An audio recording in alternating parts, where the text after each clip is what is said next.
Happy Halloween and welcome back to a very spooky edition of the Friday 5. As always, I'm Scott LaFlamme bringing you all kinds of tricks and treats this week. Now we're gonna jump right into item number 1 because it's very important. As the little ghouls and the vampires are making their way around town tonight, make sure that you are on the lookout. You never know when a clam or a tree or anything else, maybe even a chicken, might jump out. So when you're at crosswalks, be extra vigilant, all right? If you're walking or if you're driving around town, keep an eye out for those little kiddos going trick-or-treating. And if you're walking or biking, make sure you take some extra time at the crosswalks, all right? Or else you might be spooked. All right, when you're crossing the street, make sure you're in groups. You're able to see, you know, some folks aren't able to see behind us. Make sure you look both ways, be visible, be in groups, and make sure that drivers on either side can make sure they can see you. So with that, be safe and have a wonderful and fun Halloween night. Number 2, we're monkeying around here with Karen and the team from YCS who put on what annual trunk or treat? It's the 4th annual in 5 years. 4th in 5 years. Yep. Trunk or treat event here right in front of the town office, celebrating the Halloween season, and we have a packed house here. Isn't it so much fun? All of the trunks that are here donate their time, the money to decorate their trunks, and we provide all the candy and the non-candy treats so everybody can participate. Really exciting to have the DJ, the Boy Scouts serving pizza and water. Yeah, you can't get a more festive from last year, and yes. it is a place, the place to be on Main Street right now. Again, thank you for doing this, and again, thanks to everybody who participated, showed up, have a trunk, and enjoying and celebrating Halloween here in Yarmouth. So with that, thanks, Karen. Thank you. We're on to item Happy number Halloween. 3. Number 3. Welcome to the Scott and Scott section of the Friday 5. I'm here with Scott Couture, who's our town arborist, and tell us a little bit more about what you do, because we have like this very long and storied history with street trees. And tell us a little bit more about what you do and what you do for the community. Absolutely. So my responsibilities is to manage the tree work in town on town property.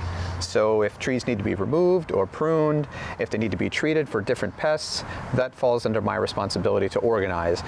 I don't necessarily have to do it all, but I do hire the companies that are used for that kind of work. That's great. And the other thing that I do that I really like is I plant trees in town. So that's a good segue. So not many people may know this, but we have a plant a tree program. We absolutely do. We implemented it a couple of years ago, and it was the brainchild of the Tree Advisory Committee. And what it is you can go online to the Yarmouth website and then go to Community Services and look under Trees, and you can fill out an application that will get you a free tree.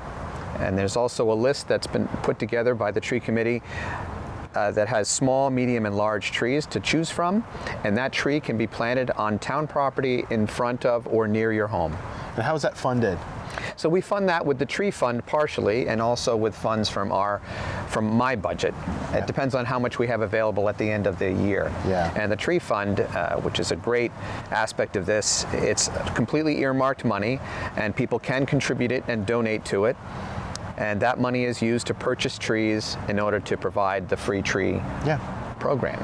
So Scott, about how many trees are planted each year, both through this program and just in general in town? Well, this year I planted 31 trees through the Request a Tree program, and I planted those trees all over town. Yeah, and those are native trees. And tell us a little bit more about some of the invasive species. Are they sort of be hardier than other trees that we may have here in town, or how do you look into that? That's a good question. The list that we put together with the tree committee are native trees that are going to do well in these areas along the roads. They're going to be more salt resistant. They're going to be excellent for just to beautify the neighborhoods, and they're going to be resilient because they're native species. Yeah, that's great. Yeah. So you've mentioned a couple times the Tree Advisory Committee. What are some of the things that they've got going on? And I think there's going to be an opportunity for folks to maybe share their thoughts through a survey that they've got going on. Well, it's not just the Tree Advisory Committee that's put together this survey. It's the Tree Ordinance Working Group. Yeah. And that is comprised of representatives from the Tree Advisory Committee, from the Climate Action Board, Parks and Lands. Parks and Lands, there you go. Parks and Lands is one of them, and I know there's another one, the Historic Preservation. Yes. Yeah. So representatives from all those particular committees were brought together to help put together this Tree Ordinance Working Group. That's great. And they've put together a survey where they were trying to collect information and input from residents of the town. And you can go online to find the survey, and you'll also see, what's that called?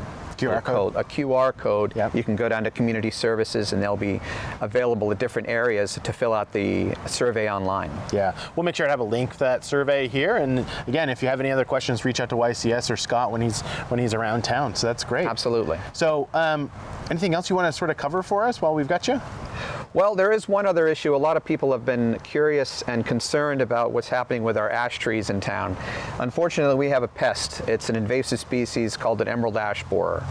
So if anyone knows how to identify an ash tree, if it's not getting treated, it will be affected by this pest, unfortunately. And there are options of things that we can do to preserve those trees. And we have actually, I've treated many trees along the Main Street corridor in an effort to preserve those. And if any of your residents or folks have questions about what can be done, I'll be happy to answer those for you. If you want to send me an email, I can take care of that. It's amazing. Well, thanks for joining us this week, Scott. And again, for more information, we'll have some contact information to get in touch with you. And again, Yarmouth has such a great history with our street trees. We're going to do our best to make sure that they thrive into the future. So thanks for what you do, Scott. Great. Sounds good. Awesome. Thanks for having me. With that, we're going to go into item number 4.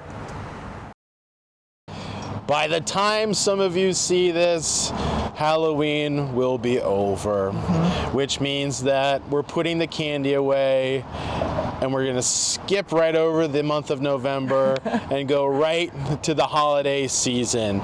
There's been a lot of conversation recently in town about town festivities and opportunities to make Yarmouth a bright, festive, and inclusive place throughout the month of December. And I'm here with our Chief Joy Officer, Karen McNeil, who is responsible for a lot of what goes on for our decorations here in town. And we've been doing some really great work with a group of very excited, enthusiastic volunteers of residents to bring some new vibrancy to our holiday festivities. Tell us more. Yes. Well, we're going to start off with the things we've done for 5 years. Light Up Yarmouth is going to take over the town, we hope, and we need your help.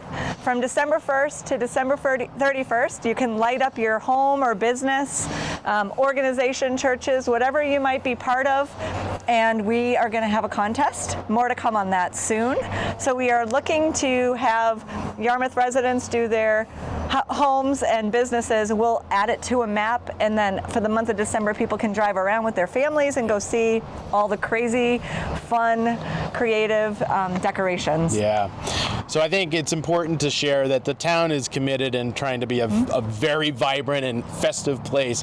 So we've got lots of new ideas that we're going to be sprinkling in, and there's more fun ideas that probably can't happen this year, but will be able to happen in future years. And again, we're going to continue to have these conversations with everybody. We hear you, we're doing our best, and we'll make some fun improvements this year, I think. We're going to add some lights to Main Street more than we've done in the past. We're going to contribute to the Hometown Holiday celebration on December 6th, Yep. and we'll have all those free opportunities throughout the month. So with that, thanks, Karen, and we're on to the next item.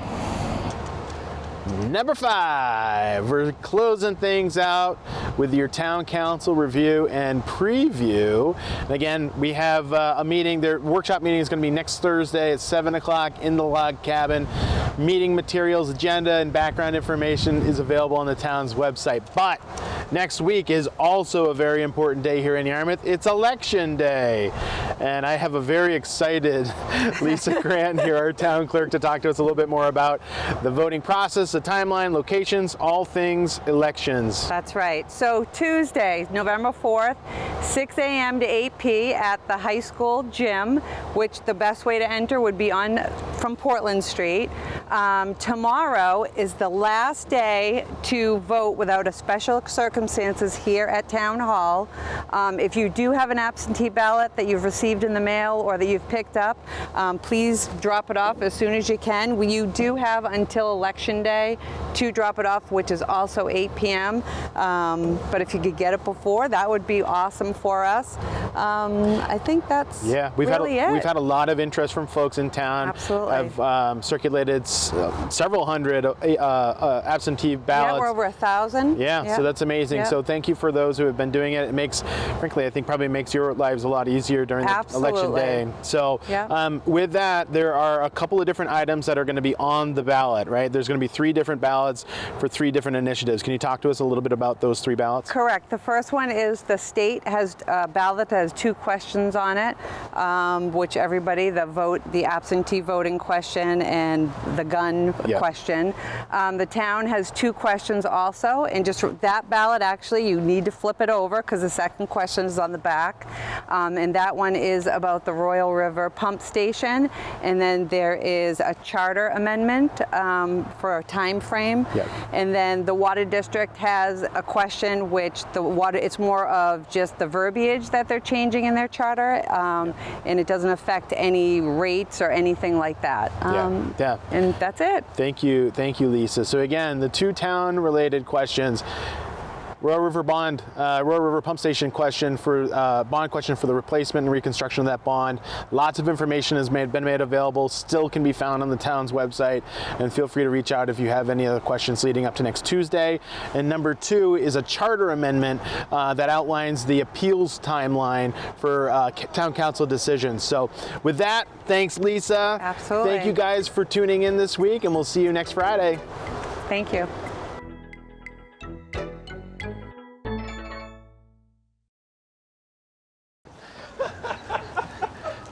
Hey, leave him alone. Leave him alone. I got to.